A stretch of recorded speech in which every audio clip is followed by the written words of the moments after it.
Hi everyone! Today with the International Mayor Summit we have a great pleasure to meet Кейс Dонкерс, urban designer from Ейндховена who changed the city. Do you want to know how? Let's meet him and ask questions. Hi Кейс! Кейс Донкерс – голландський архітектор-урбаніст та дизайнер міст 1975 року, засновник архітектурного центру Ейндховена, студії City as a Lab. Він – одна з ключових постатей у процесі перетворення Ейндховена з індустріального в інноваційне місто. Кейс має багатий досвід у розвитку міст, також є соціальним архітектором та дизайнером міського простору. Nice meeting you again in Kyiv, and thank you for also joining the International Mayor Summit in 2018. Now, a few years later, I'm happy to welcome you in Kyiv as well. And you know that we live in a modern global world with lots of challenges, and pandemic is one of them. How, at your opinion, pandemic changed cities, and which cities it changed the most? I think people are wondering, especially urban planners maybe, but also maybe city councils, how to deal with this pandemic situation. And people themselves, they want to go abroad, they want to live in villages outside the city because it's more safe. That's what I found out 1 year ago when I was here for the last time, February 2020. I had an interview with Pragmatica, with a magazine, only about this topic. And I said, well, what I found out is not to go abroad, because if everybody does that, then it's a wrong policy. Maybe you should create villages inside the city. So see, for instance, even high-rise buildings as a village, a vertical village instead of a... And I myself, I lived at the time in a white village, a small part of my city that was also called village. So I think if you're able to see this as a way to create a community, because some buildings are there already, but you only have to organize it inside, or do shopping for your neighbors, something like that. So it's about mentality of people, how to live together, how to become more a community, like a village. I guess that could be the solution. Do you see some cities that did better job in adapting to pandemics in general, or that really did these changes trying to create more green areas in the city, you know, to ensure the safety that is so much needed? Well, I haven't seen so many differences in how to deal with it because it's so fresh. I only found out that talking about it like we do now, and we share it with other people, can help them also to make up their own mind about it. And for me, it starts with your own person, with your own, how you act to your neighbors. I guess that's very important. My neighbors would like to do, because we had to stay inside for a week, they said, we do your shopping, let's do it. So it creates something new. Because of a sort of a crisis, a small crisis, you can get new, innovative solutions for that. I guess that could be a very good lesson from this pandemic, a very positive element in it. I live in a big building with 24 floors, and with my neighbors it's so difficult to deal, you know, and to agree. But I believe it's kind of a prototype of a small society, you know. One big building could be like an example of a society. You know already Ukraine for some time. You've been to Kyiv, to Odessa, and to my hometown, Lviv.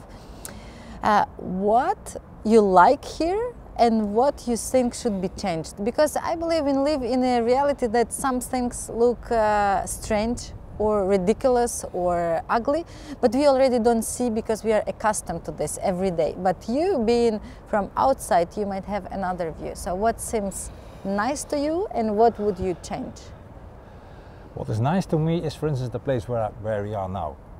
It's so beautiful. I told Andrei last night, you should make a documentary about this, because I guess you don't see the value of it anymore, or he's used to the value. But it's a Friday night, so many young people still active at 7 in the night. Nice. So it's vibrant, it's a lot of vibes, let's say. I said that's the fuel for the future, to see this. So that's what I like about Ukraine, but about Kyiv is special, that I've been to these places, and you showed it to me too. So I call it the pearl places in the cities. But what I like to change is that education, it's still a very important tool for the future. And I think in 2018, I sent in a proposal to do some new courses, let's say, for young people to develop their own skills instead of studying for a profession. And we sent in the proposal too late, 3 minutes too late. So we didn't get the money at all. But it's for Arts of Platforma. But today I proposed it to Andre. I said maybe we should start a small academy here inside this building to start up a sort of education. I don't know how, but let's involve the International Mayor Summit, and as we are talking about education, during the time we didn't see each other, I wrote a book. Okay. It's still in Ukrainian, but I'm finalizing the translation into English.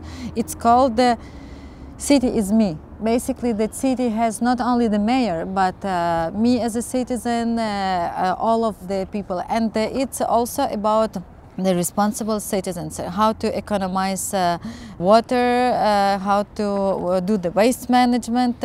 Children have tasks, you know, and there is also, I will show you the Prince of the Netherlands. Yes, because he came, yes, that's him. Oh, and the Prince of the real Prince. Yeah. Because we were talking here about smart cities, and he is the one who is supporting startups, and for us it was a pleasure. So if we can include it into the program you're inventing, I'll be happy to contribute to it. Thank you very much. I can see you are changing your life into family life, and it's amazing to see, because having a family, it changes people. It's also I believe in education, you know, and I want to give something to my kids, you know, to say that you can also change the city, not only waiting from the mayor or the mayor to change and maybe re-elect, etc. Although there is also the chapter about the mayors, and it's important. But then when we are talking about the mayors, the question I would, it's a bit a provocative question, imagine that the mayor of Kyiv or Lviv or Odessa, they come to you and say, listen, Кейс, we need you. Please come to our cities. Please, we really need to change. What would be the first, I don't know, 1, 2, 3 recommendations that you would give to them? But let's imagine they promise to implement it. Okay. For me, it's important to listen to the voice of the city. And that sounds, well, something abstract, but in my situation, I was able to create it in a way, not knowing it at that time, not being aware, but to have this Q Cafe. It was a small theater for 100 people to talk about city questions. But the Q is about quality, to give the city more quality. I guess I should recommend these mayors to help to start up such a center in a beautiful place. It could be an old theater like in my city, but it could also be an old building like, for instance, what you see over there, this beautiful chimney, old factory. Yes. Create a breathing place in your city to start up this kind of dialogue. Because if you have a dialogue with citizens, it can help you to listen to their voice. So that would maybe the most important recommendation. And then the second one could be if there are some real concrete proposals during your election time, because you're only there for 4 years, I know. For 5. For 5, okay. Then you should be able to create a top 3 of the measurements that you would like to take within this period of 5 years. Create some proof that you listened and you want to achieve and you want to have real results. And what about also design and urbanism? Because we can see here the kind of a big part of Kyiv. Is it nice architecture? Is it sexy urbanism, as you call it, or not? We have a kind of big view here. To be honest, my city was called until the 90s the ugliest city in the Netherlands, because we have different styles of architecture next to each other. I don't want to say it's ugly, but it's a real fact in cities. So if you would like to solve it or would like to change in the future, you should listen indeed. And for instance, like artists. In my city, artists wanted to reuse this empty factory of Philips. Завод «Філіпс» у Ейндховені, перша фабрика виготовлення ламп розжарювання у Нідерландах, відкрита братами-інженерами Філіпсами у 1891 році. Завдяки побудові заводу Ейндховен перетворився з провінційного містечка на одне з найбільших індустріальних міст країни. У 90-х роках компанія «Філіпс» опинилася у затяжній кризі та була змушена перенести потужності виробництва до Азії. Завод у Ейндховені припинив функціонувати на початку 2000-х та спровокував кризу у місті. Однак завдяки зусиллям місцевої влади, бізнесу та активістів проблема стала поштовхом для переосмислення та розвитку міського простору. Вже у 2002 році колишній завод відкрився в якості міського музею. The white lady. And thanks to their voice, I was also starting up this dialogue in the city in the beginning of the 90s, and we were able to do this project, one project. But it changed our city for sure. From the ugly city in the Netherlands to a design pearl. I can imagine that these mayors could listen to these voices and start maybe one project or two projects. For instance, like this factory, reuse it, ask young designers or maybe experienced designers also to change it and to see this as a pearl for this change, to show this as a new value for the city. If it's successful, then you can go on and you can improve and you can show it to other people. As you mentioned that we are today in the cooperative, and it kind of gave a new life to the area as well and created an ecosystem with youngsters, with professionals, but where there is an exchange and this innovation is being born, and that's very important. And I really like the topic of mayors, because at the International Mayor Summit we try to bring also great examples to Ukraine to inspire other mayors. Who is an example for you of a good mayor, or who used to be a good mayor, you know, and what Ukrainian mayors can learn from these people? Well, first of all, the mayor of Oslo. I was able to sit next to her. Marianne Borgen. Yeah, yes, yeah. Beautiful. And she was called the mayor of social design for me, because she listened to the people. She was involved in people instead of, well, of course, also money, but it was about people. My mayor at that time, Rijnmelsje, he was the same. How to explain? He was the one who brought together industry, university and city department, and that changed. So I guess people who see the value of this kind of changes are good examples for me. A man and a woman. Great. Yeah. And current mayors in the Netherlands? Because I guess Abu Talib. I told you, for me, he's a great guy. That's the mayor of Rotterdam, yes? Mayor of Rotterdam. I guess he is the best example. Especially at the moment, but maybe in our history, because he is able to connect different kinds of citizens, listen to the voice of the city, and is able to speak to them, get their trust, but is also able to speak to the companies, to the project owners, project developers. So he speaks two languages at least, but he's honest. And I remember I met him in Singapore, and he was said, what is important that mayors can deal with very visible projects like build a bridge, but also deal with difficult issues like climate change or pollution or waste management. And sometimes these other topics that are difficult, they are not visible, but they are very much important for the citizens. And that's also the great example of leadership they show in cities. Okay, I see you're cold. I'm cold as well. Let's go continue our dialogue inside. Super. So I have a question about the responsibility, because I do believe that the citizens, especially in Ukrainian cities, they very often believe that changes are made only by mayors. And they rather sit and wait this nice positive transformation in cities. Are there some instruments of effective engagement of citizens in decision making, in urban processes, and maybe there are some examples from the Netherlands? Well, to start with an example, in my city we had a crisis, and that was the reason why citizens became more responsible and were heard by the mayor, by the city council.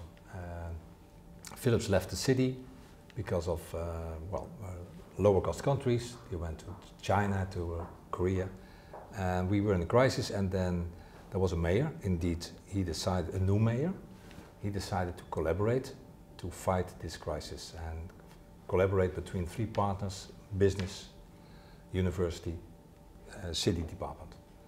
But he also wanted to change from inside. So he said, I would like to have this less bureaucracy. So I want to have people inside my organization that are trusted by citizens. So that's how I got my job, by the way. So this looks like the mayor is in charge, but on the other hand, he listened to the people, he listened to the city, and brought in some seeds of change.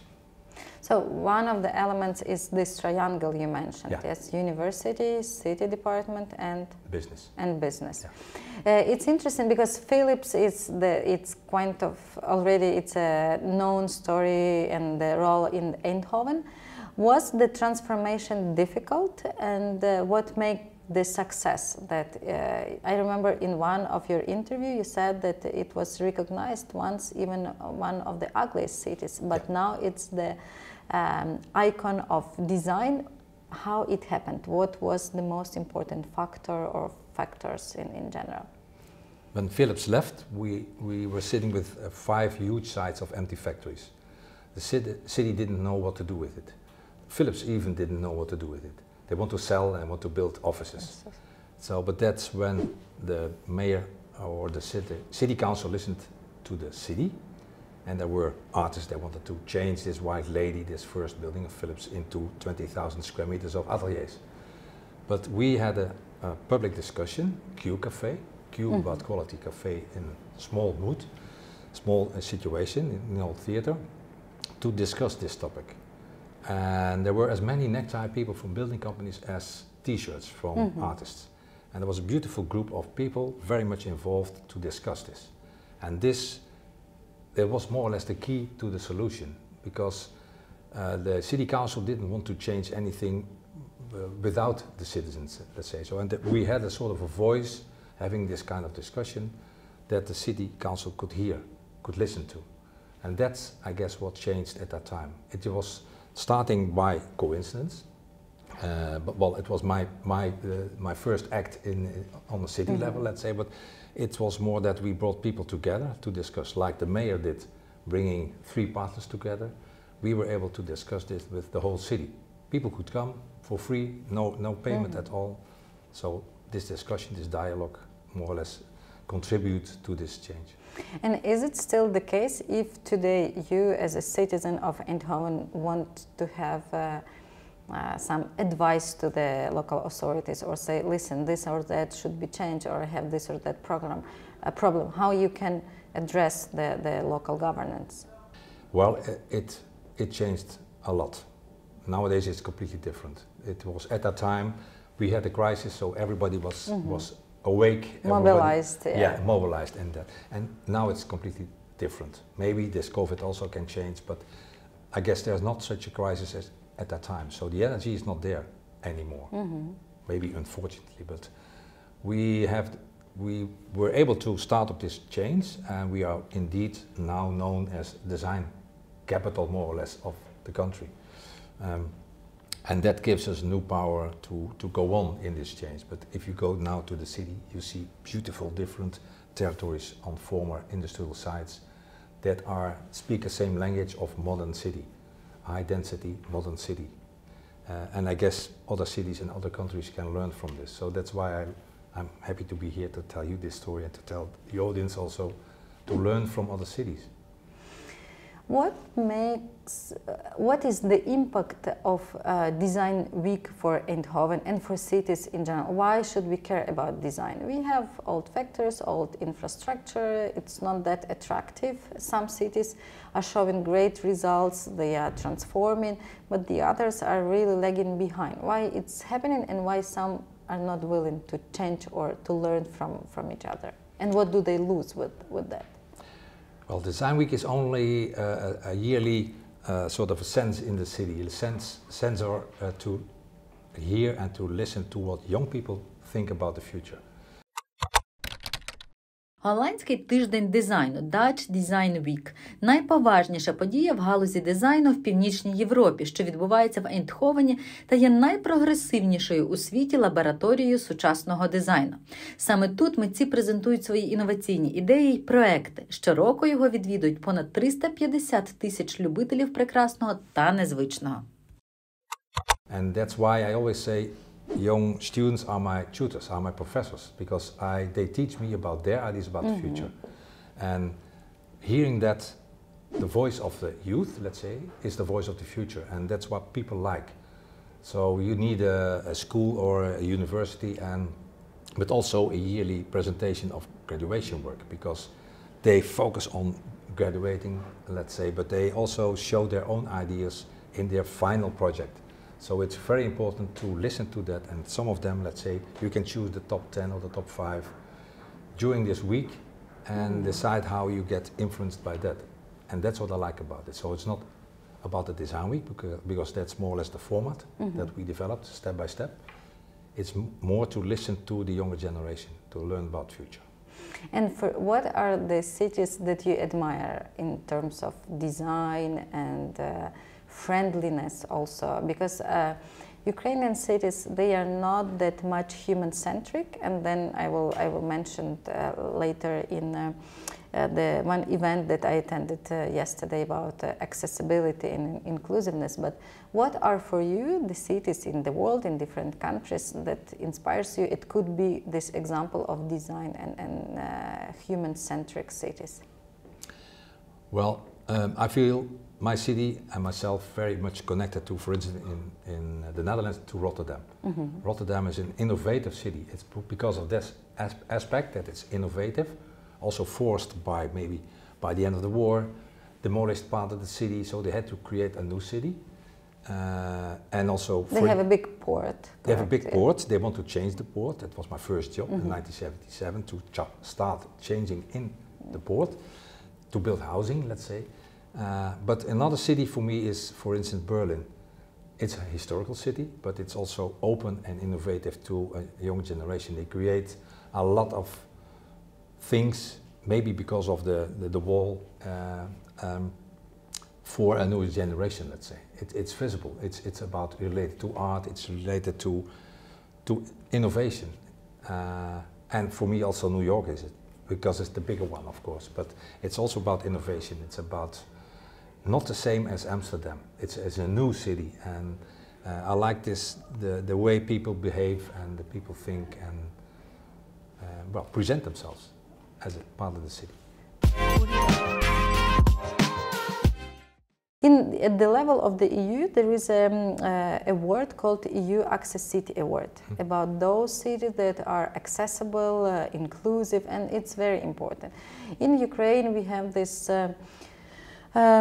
Soviet still heritage when, it was shown that every city is with healthy people only. You couldn't see people with wheelchairs, and it's still a little bit the case because the infrastructure is not ready, and there are still not that much efforts. And in Ukraine, there is one organization, they are called Dostupno UA, like accessible UA, and they founded an award which is called Open Doors.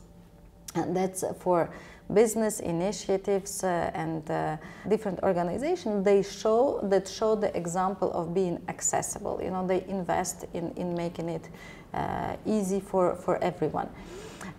Why, in your opinion, especially you're traveling a lot, why some people, some cities are striving to make it very comfortable for their citizens, and some are staying more like cities for cars, was not putting the person, like people, in the center of the philosophy? It's about the same with citizens. You have citizens that like change, or citizens that don't like change, or that are stuck to the past, let's say. This morning we talked about religion, for instance. We have a lot of empty churches in my country. What to do with it? But that's a story from Andrei. I guess it's important to let people free to think the way they like, or cities free the way they like. If they want to have as a city a lot of cars still in the heart of the city, let them do this. It's up to them, because people will decide if they would like to live there or change. And if you have a city that is willing to change or to transform or to innovate and to create more balance between the users of public space, not only cars, but also pedestrians and maybe even bikes, well, at the end, they show their quality. And I guess it's that what will help cities to innovate and to change in the future. And then you can have different cities in your country, connected to the past or connected to the future. Yeah, but the most important that it's comfortable for everyone, because then we come to the question, what are for you the criteria of a good city? You know, if you choose, if now you decide to move, for instance, yeah, what would be like, I don't know, 3-5 criteria for you for the city you want to move in? Ooh, I don't want to move.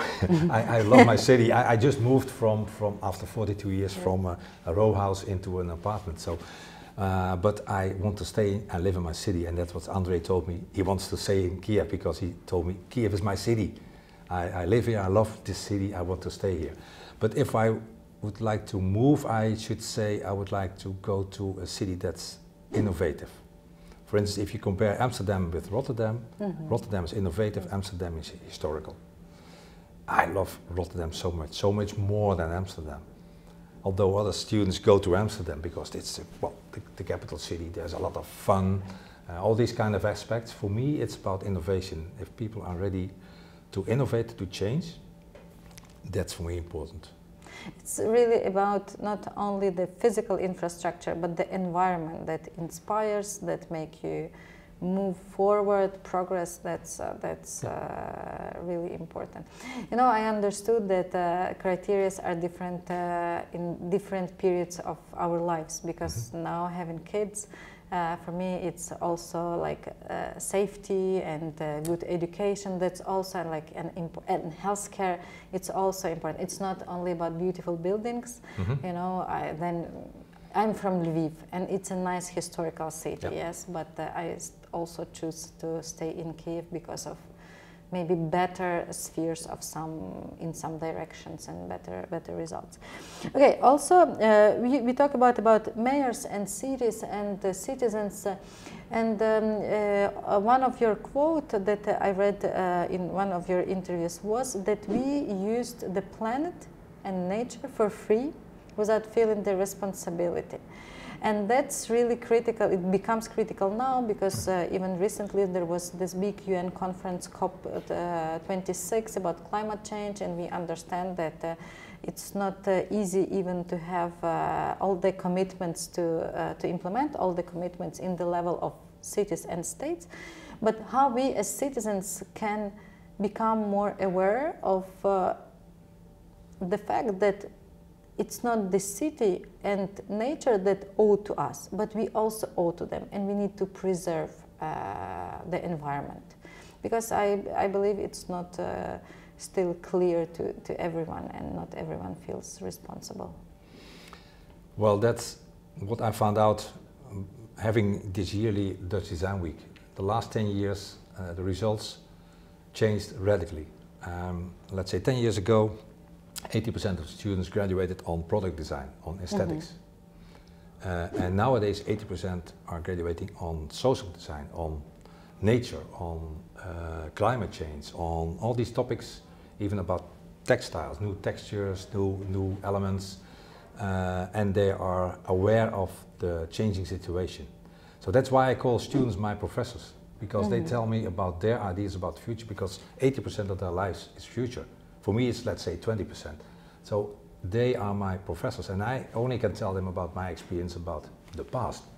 But that's not important for them. They only can have some small lessons about it. And I think that's why this Dutch Design Week is far more than only a presentation of graduation work. It's the sensor in society. It shows what students, what young people think about their future. So I would like to listen to them and help them in developing these ideas about change and about being active and being aware of the changes. I also believe that this younger generation is educating the older generation, or kids are educating parents, because they say Dad, Mom, you cannot do like this, you know, it's not good for the environment. And then if we as parents say, no, you know, we can, no one will see, you know, we are also losing our authority and our image in front of the eyes of those who are the most important for us, these kids and the young generation.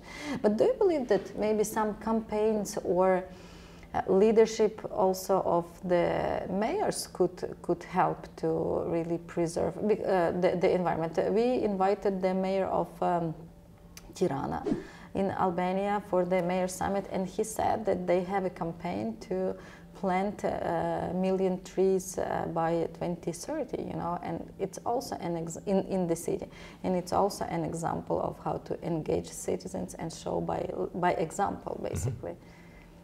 It's a very good example, because that could be the measurements of people into power, let's say.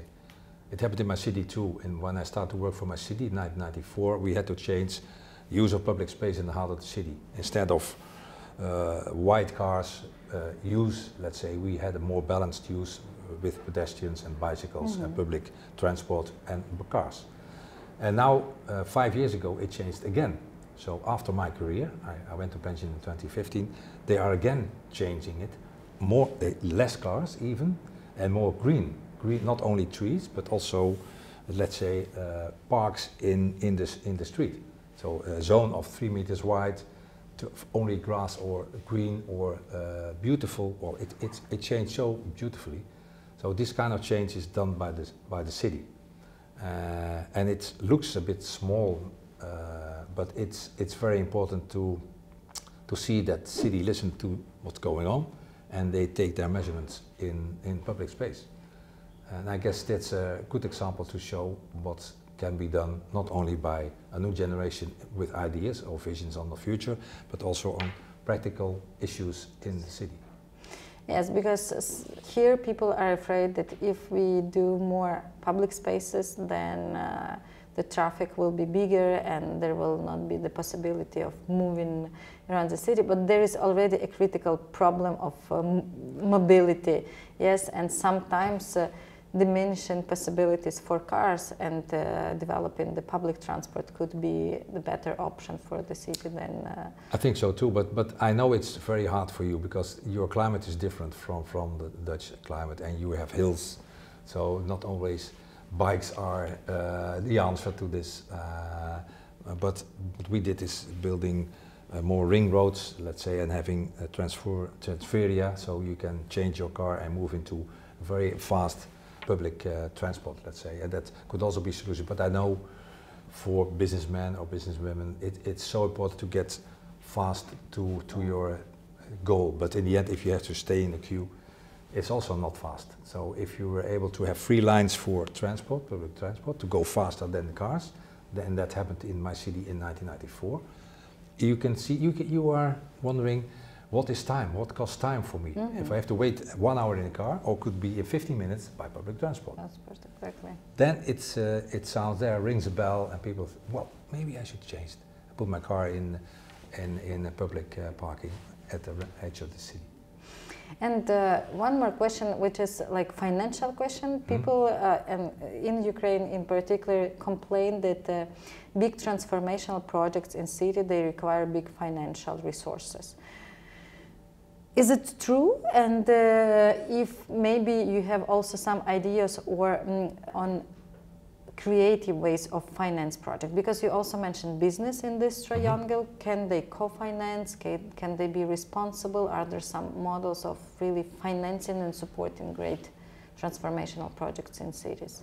Well, what happened with my city is, first we got some European support in the 90s, because we were a city in crisis, let's say, but we found out that this Brainport, as it was called, this triangle later on, it was called Brainport.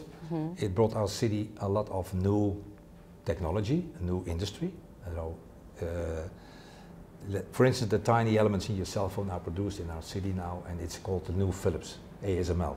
It's a big industry, even far more bigger than Philips ever was. It happened during this last 30 years.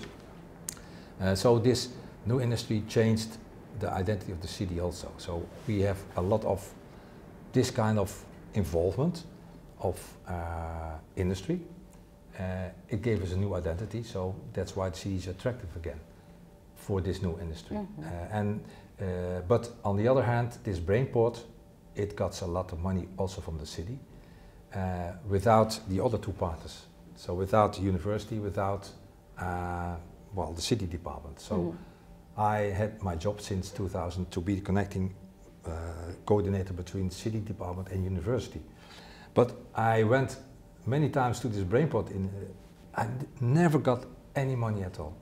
So, but on the other hand, at the end, I didn't want to use their money, because I thought it's better to develop yourself in a free way without money.